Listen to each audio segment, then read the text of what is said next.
शरीयत और लॉजिक साथ साथ। हक में बयान कर रहा हूं मैं, जर्मनी में औरतों ने तहरीकें चलाई हैं कि मर्द को ज्यादा शादियों की इजाजत दो ताकि हमारी निकाह हो सके,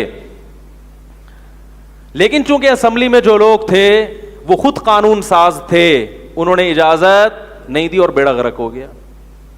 मर्दों के मजे हो गए, जिना के रास्ते खुल गए और औरतों का बेड़ा गर्क हो गया। उनको कोई बीवी बनाने के लिए तैयार ही नहीं है।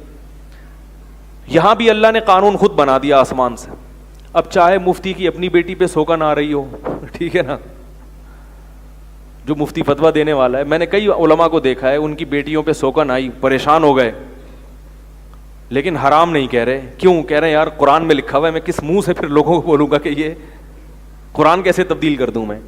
ज़माना ढल रहा है मग़रिबी तहज़ीब में, लेकिन मेरा हर रंग में ढल